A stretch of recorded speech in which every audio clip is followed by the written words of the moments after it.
What up, Buzz? You tapped in? Okay, Goose, you tapped in too? All right, Chicago, y'all tapped in? All right, boys, let's crack 'em.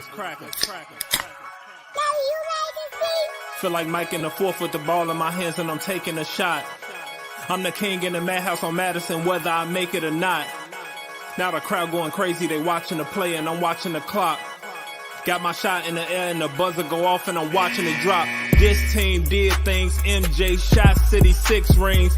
D-Rose too big, too fast, too strong, history. And we good on that, put Jilla on the track and we good on wax. 3, 2, 1, everybody say Bulls on tap, Bulls on tap. Our city pretty and gritty, Benny the bull in the crowd getting hyper and litty. Me, I'm so drippy, it's slippery, nothing offends me. Banners on banners, we winners. We got the stats in the news, go and subscribe. Hang out with Buzzy and Goose, tapping with us, we the truth. Jilla just murdered the booth.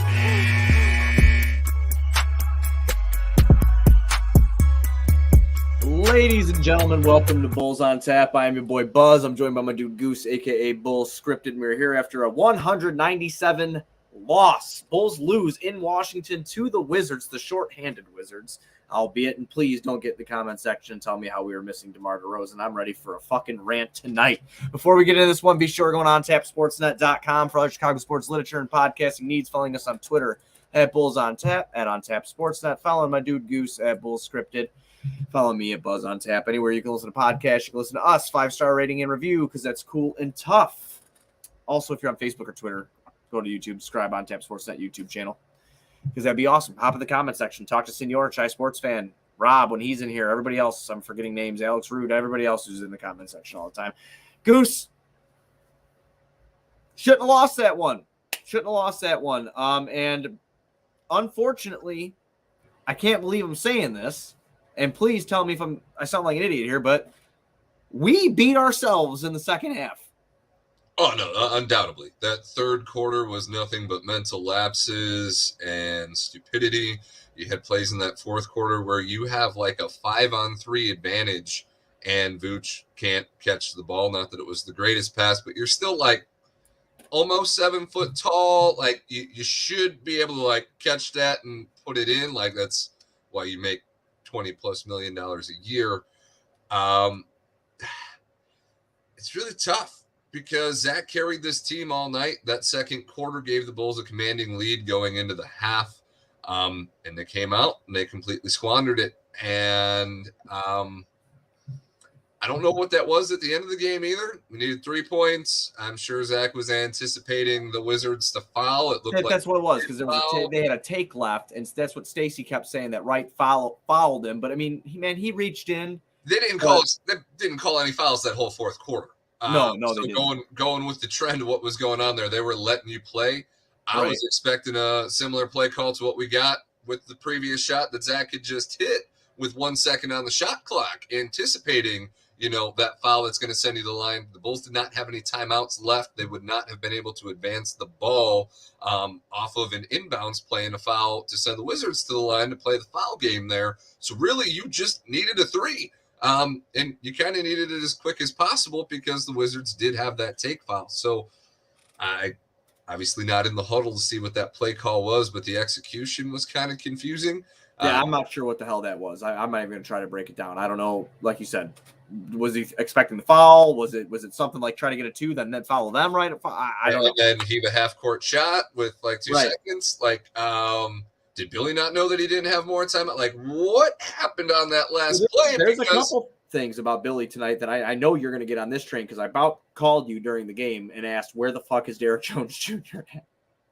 And why don't we have him on Kuzma? Anything different were you getting from Alex Caruso that you couldn't have got from DJJ on the size of Kuzma tonight? And that's something that I'm wondering because Kuzma is way bigger than Caruso. Caruso made some plays there in the fourth after he made a lot of boneheaded plays tonight as well. But we sit DJJ, who's at least got length. And DJJ killed it in the second quarter when we went on a run. He was a big part of that. I know. Because Drummond got 4 fucking fouls in 3 minutes, and you had to go to DJJ.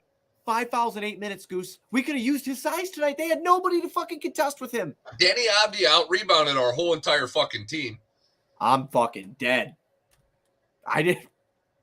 Yeah. He had 20 rebounds. I was going to say, did he end up with 20? I know he had at least 19. He had 20. I'm tripping.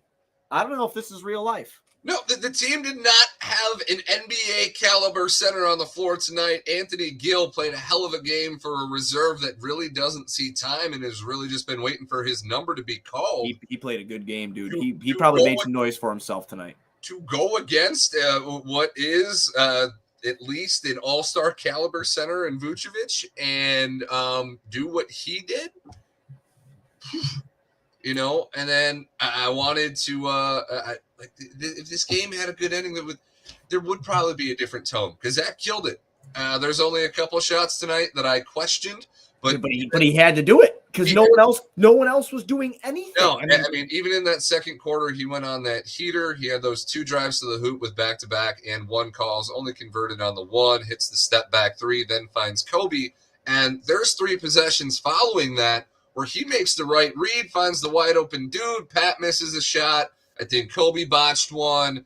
I mean, and it's just getting to the point where, almost like you said, you have no excuse not to play Derrick Jones Jr. because he can't shoot the 3 at a great clip. He's shooting as good as Kobe percentage-wise this year. He's shooting better than Caruso. Caruso can't hit fucking water if he thought of a boat. I love AC. I'm not trying to hate, but holy shit. No, there's several possessions in that fourth where he had open looks for 3 and had to force a drive that ended up in a horrible shot attempt, and we're going the other way. It's not that I want to play him either. I just want to reiterate that. It's not that I want to play AC. It's just in that moment when he's on Kuzma, who's what, 6'7", 6'8"? Well, AC fouled him on the follow-through, too. They didn't call that because Kuz hit the shot. But completely at a disadvantage, and nobody else touched the ball in that possession besides Caruso. So that was his matchup. That was by design. That was who he was supposed to be on. At the very least, why was Pat not on Kuzma? Your defensive stopper, your go-to, what? Because he sucks. I keep trying to tell everybody that. I do not have a shtick. I like Joe. Joe's a good dude. Joe has a shtick, okay? There's a ton of other fucking Bulls podcasts. If you listen to him. Did you see that Joe actually called himself out on his shtick, too? Yeah, he does. They all have shticks. Zach LaVine's not getting traded, but I'm going to keep throwing these out here. Right, he's going to keep throwing darts. But, I don't have one. This guy, though, Patrick Williams is not, dude, it's he's the new Keith Bogans. If he scores over 12 fucking points, the Bulls win, but we get it once every 73 fucking days. What do you want me to tell you?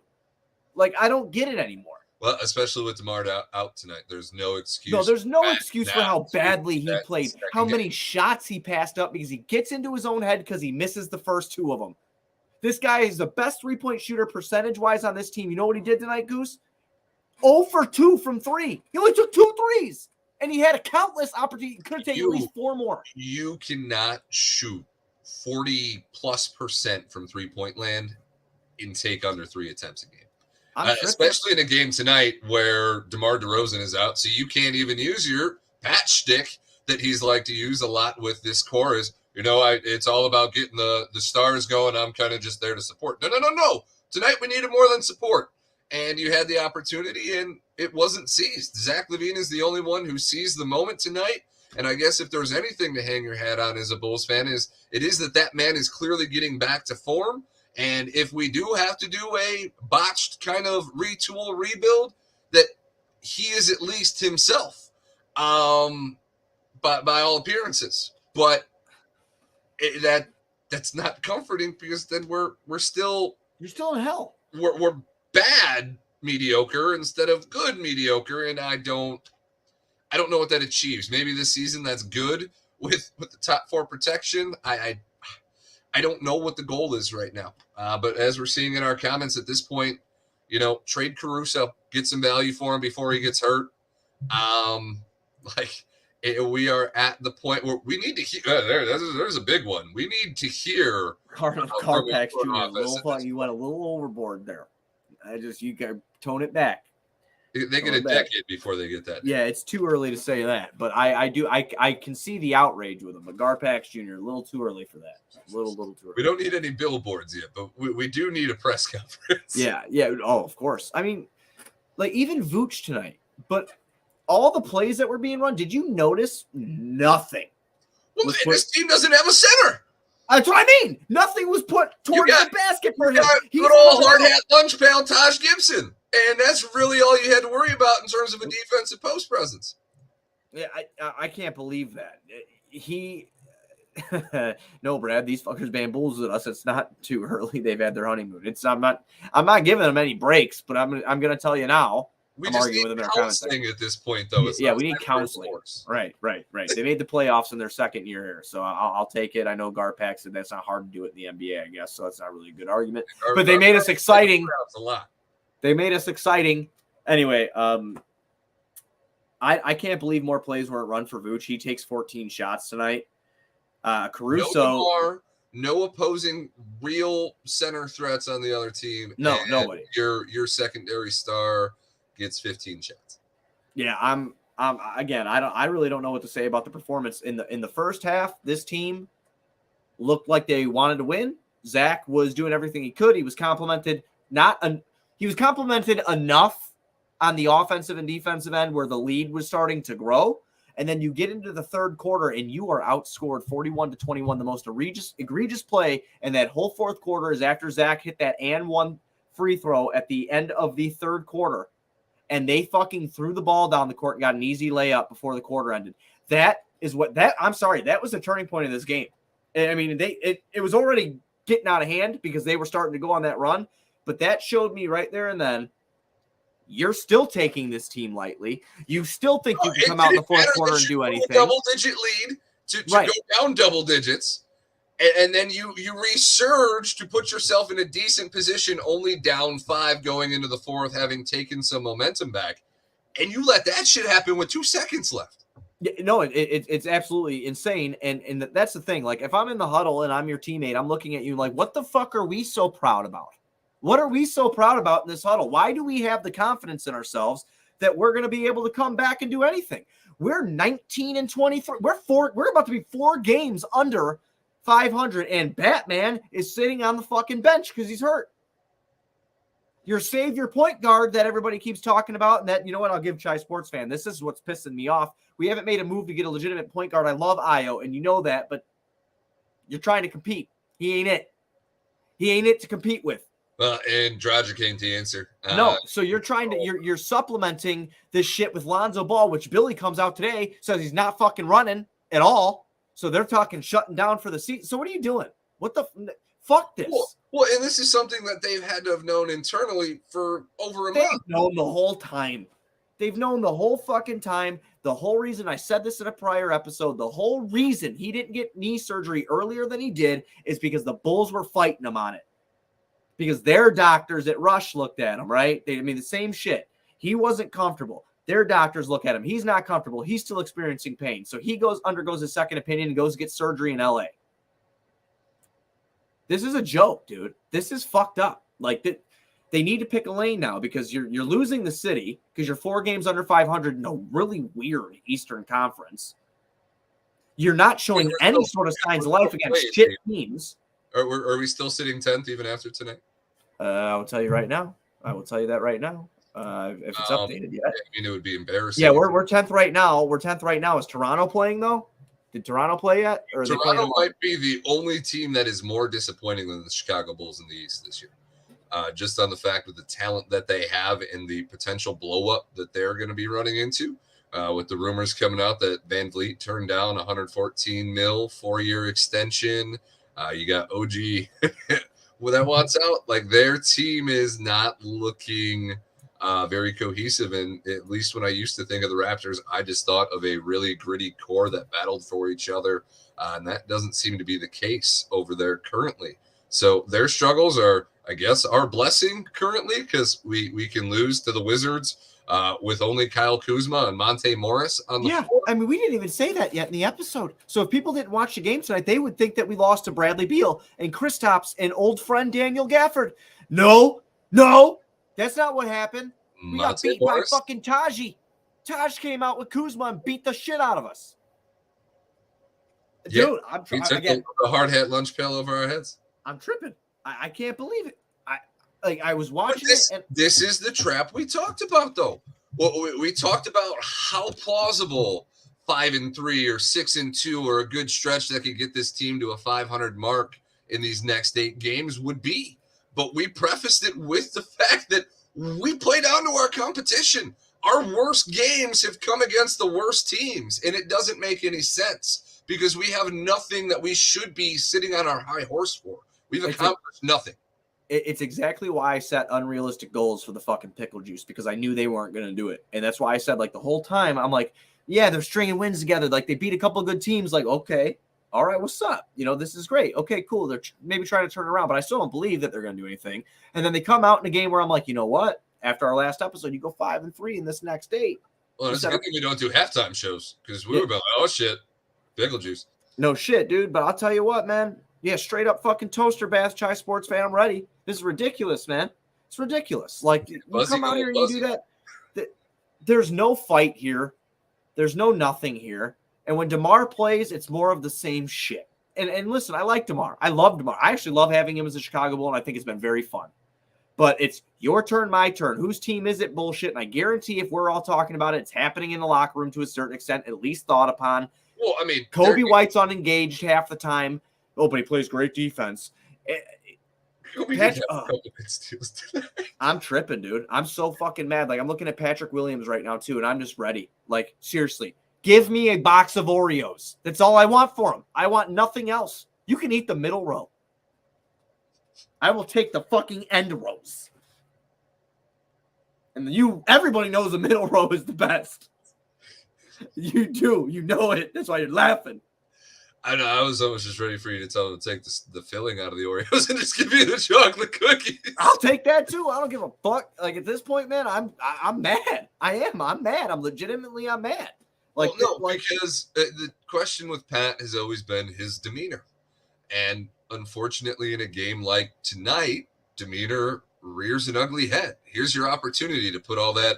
You know, I just play to get the stars going, and I just do this, and I'm only expected to do this, and this is just my role. And that wasn't the case tonight. Tonight was an opportunity for a coming out party for somebody who has had a solid stretch of games in the last 10 games or so. And there's that fun stat floating. When Pat scores 15 or more points, the Bulls are 5-0. You know, and he's the new Keith Bogans, except Bogans in 2010, 2011 had to score 6 or more points, and the Bulls were like, fuck, it was something astronomical. It was like 36 Bogans and 2. was taken off the streets and was a prized commodity that was a Thibs buddy, and Pat's a number 4 overall pick. Oh yeah, dude. It's bad. It's bad. And like, I don't know why I'm so upset.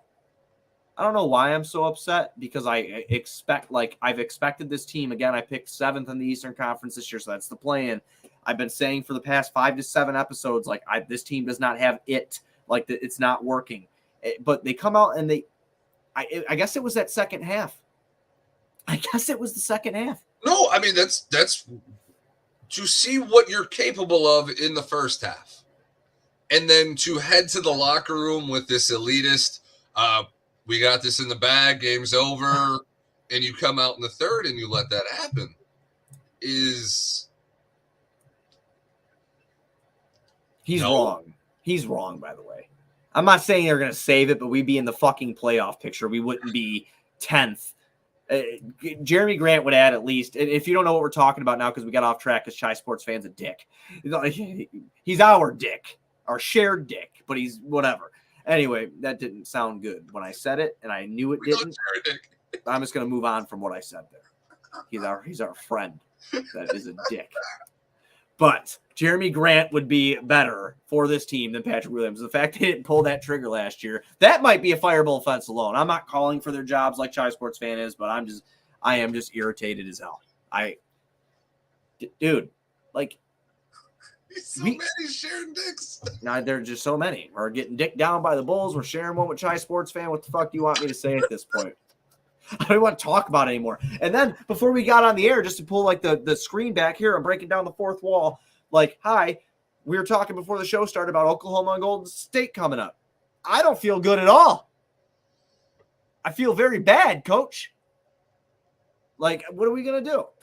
No, I mean, if Kyle Kuzma did that to you, there's no doubt in my mind that SGA can do that to you. And they've got a lot of interesting young talent over there. That I can't wait for Josh Giddey to fucking do us in. Can't wait. Yeah, if we have the gritty done on us by the Giddy, Oh, that's a great T-shirt. Damn, man, you should write Hallmark cards with some of the shit that you come up with, like Mr. Deeds. You know what I'm saying? Like we're in the same caliber as Mr. Yeah, you're in the same caliber as Mr. Deeds, man. Hey, he got a deal. It only takes one, bro. Change your life, you know.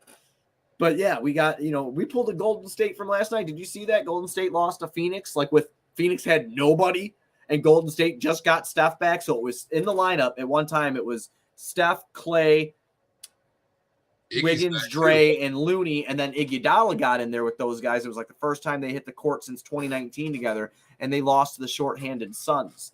What a comeback party. Right, what a comeback party. Like anything can happen on a given night in the NBA, so I use that as an example for like what happened tonight. That's exactly why as professional athletes who actually play the games that you cannot come out in the second half like that. Like know this. You know that every team, regardless of who's sitting and who is out, these guys do this for a living. They're professionals. It doesn't matter that you had somebody named Anthony Gill that you've never fucking heard of.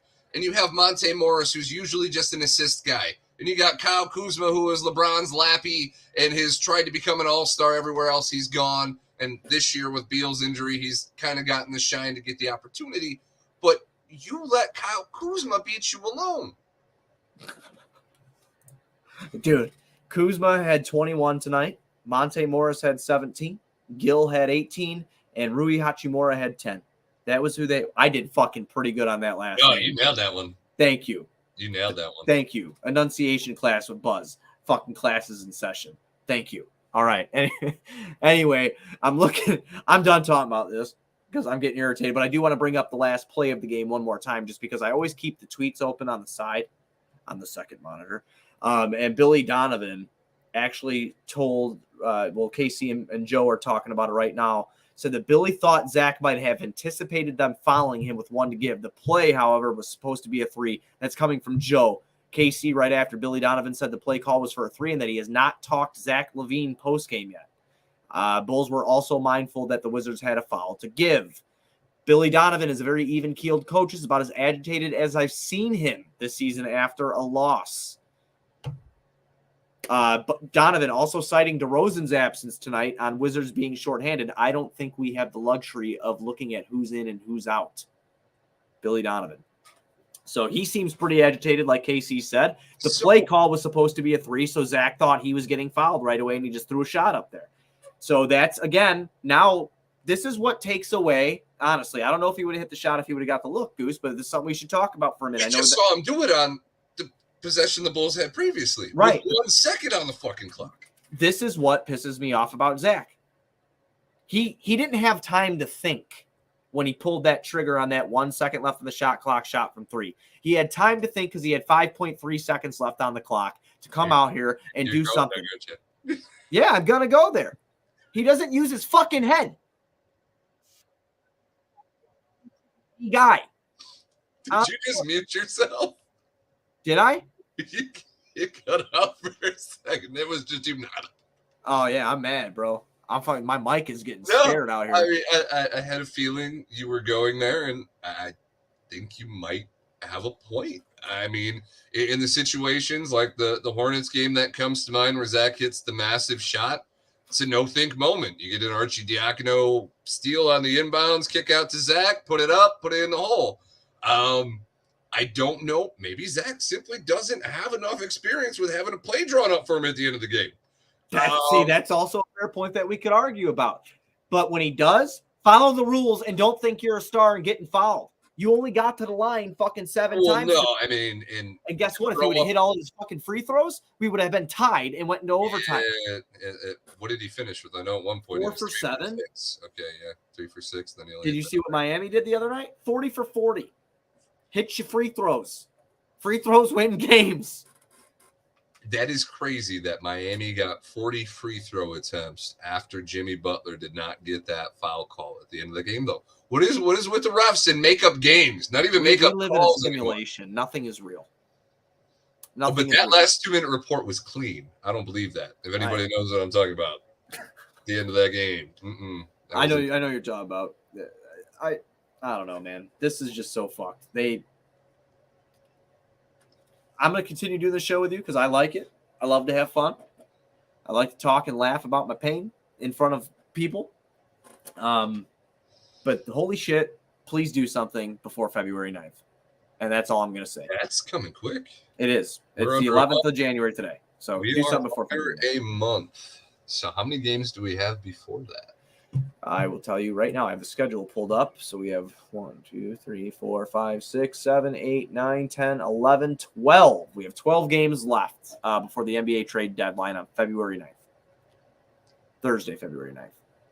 And it was pretty easy. So that can make things misleading. But I think at this point of the season, Acme have to look themselves in the mirror and just accept that this team is what it is and that it's not going to reconcile itself next year. Continuity cannot be the message in the offseason again. They got to do something. And unfortunately, it's such a tough line to walk when you don't have the rights to your pick outside of the top 4. You're not going to be able to tank hard enough to get yourself in that position. So I can see in their mind where it makes sense to really just keep pushing and let the lottery do what the lottery does with whatever your results are. But you do have to at least make moves on the edges. Somebody like Caruso's got to be moved. DeRozan, I think, unfortunately, has to do it because unless you have the intent of extending Vooch in the offseason, and we're gonna swing continuity again because Lonzo Ball's coming back. I don't know how you can send that message again. I don't see how you don't get rid of Caruso at the deadline. I don't see how you don't get rid of Vooch. You just can't let him walk. No. If you have the intent of extending Vooch because you don't have a better option at the center position, and he's willing to talk somewhat team-friendly numbers, cool. But otherwise, no. You got to get something for that guy because by the numbers, he still is a top 10 center in the league on a rather movable contract. I think he only makes like $22 million. It's like $22 million. Yeah, you can move it. So moving him and matching salary isn't going to be the issue. Obviously, you would prefer to get expiring back so you can have some cap to play with in the offseason to make necessary moves. But we are getting to the point where it's kind of just face yourself in the mirror. This is what it is. This is going to have to be blown up. And none of us want that to happen. We wanted continuity to be the shit. I wanted a shirt that said you did this for 4 years. If anybody says that we're haters and then we don't, well, you just took the bull side, you just want to talk. No. We did this 82 games for 4 fucking years with Walt Lemon Jr. in a lineup and fucking Lowry Markkinen and them guys and other bullshit. I can't even remember the fucking scrubs that came through here. Hey, you can't include Lowry in the scrub stuff. No, he's great. I love Lowry. I'm sorry. I should have said that. It was out of anger, and I apologize. Is it kind of fucked to think that if you just, like, kept Lowry and, like, gave that dude a little confidence that him and Zach, like, what in my mind, when I was watching that Utah game, I'm going... You mean the game that he had 8 dunks in? Yeah, I'm going, what does Vooch do that Lowry can't do? Because in terms of a rim protector, Zipster. Zip city, bitch. Zip city.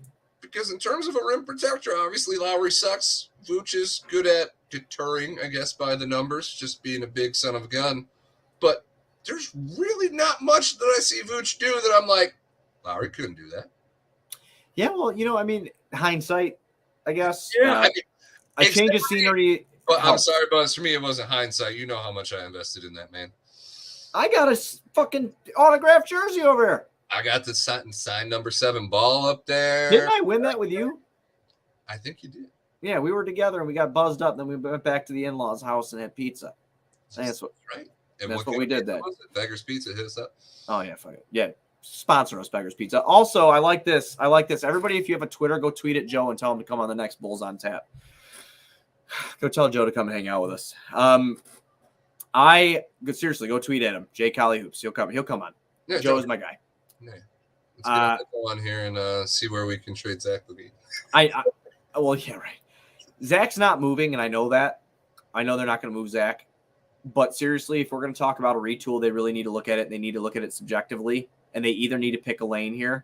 Okay, and we're saying that, and I agree with the Zach's not being moved wholeheartedly statement.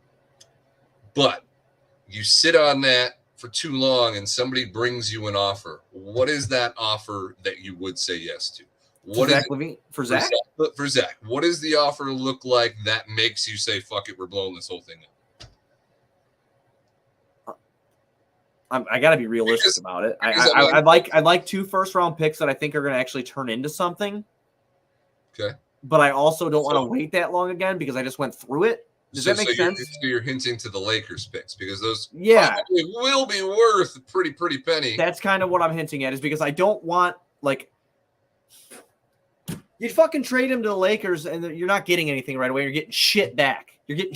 Nothing that's going to help us right away. We're going to have to wait till 2027, 2029. It's fucking 2023. You mean you don't want to see the Patrick Beverly show? So then you trade him over to New York, and New York always sucks. They're always a dumpster fire. So maybe you get something good back there. I don't really know. Like I said, looking at RJ's contract, I don't know that he's as easy to move as the numbers would suggest. I don't want to move Zach for bullshit.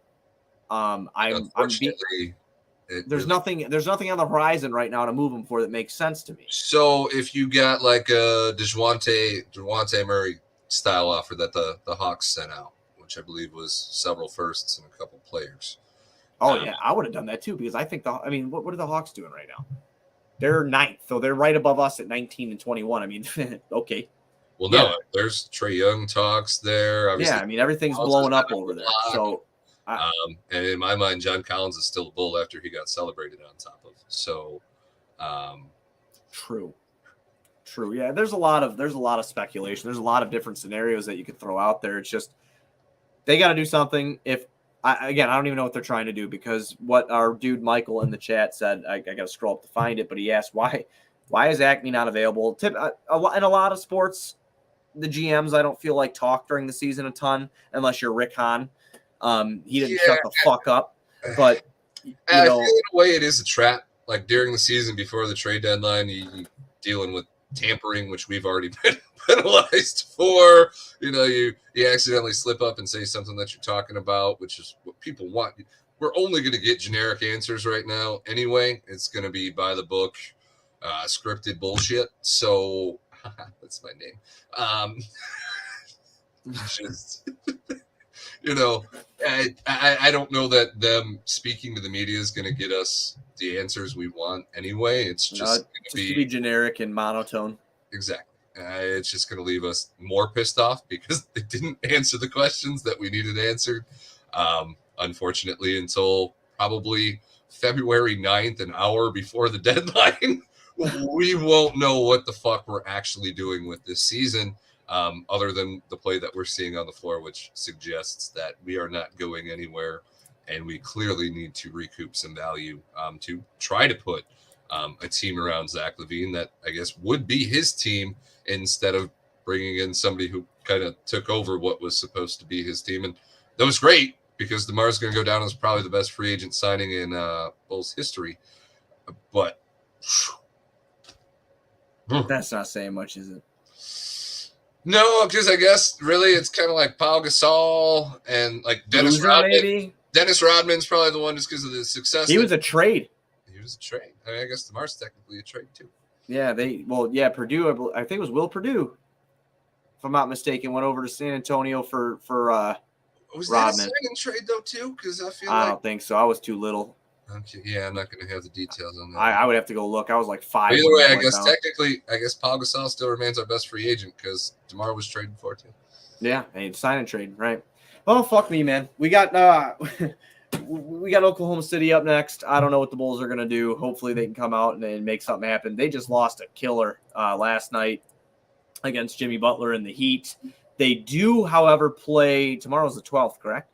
Correct. So they're going to be playing. So we get them on a back-to-back. Yeah, we get them on a back-to-back, and they're playing Philly, and then coming to the United Center on Friday. So they're going to be coming off a back-to-back. So traveling back-to-back. Yes, traveling back-to-back. Yep. But we are 0-1 against OKC. Man, they got a rough stretch there for a minute. Jesus Christ. Yeah, they got a rough stretch because that's a team who's fighting for a playoff or attempting to fight for a play-in spot. The league is so weird right now. I know, dude. The league is strange as fuck. I don't know what's going on. There are so many teams in a similar position to the Bulls that see the new wave of teams coming with all this talent and understand that they're going to have to retool in some way. And I guess with that being said, I don't want the Bulls to be behind the ball in that I want their players to be the ones that get moved instead of being forced to sit on this. So hopefully we're not seeing Acme in the media because they're on the phones. Maybe trying to get something done before the deadline. Kind of a rare thing to see in the NBA. Kind of confuses me why it doesn't happen more when seasons are ultimately kind of decided at this point. That's true. But no, I mean, hopefully they don't sit on their hands and they get some stuff done and they're able to salvage this season. I don't even know what adjective to describe this season because it is a sucking adjective. Yeah, a sucking adjective. All right. All right, we're done. You got anything? You got anything else? No. Okay. Everybody, be sure to go on tapsportsnet.com for all your Chicago sports literature and podcasting needs. Following us on Twitter at Bulls on Tap and on Tap Sportsnet. I forgot to say this in the beginning of the show. We are presented by Sports Illustrated Media Group. And we'll be back after the Bulls play the Thunder on Friday. God, our lives must suck. We talked 40 minutes about this game. Did we really? We did.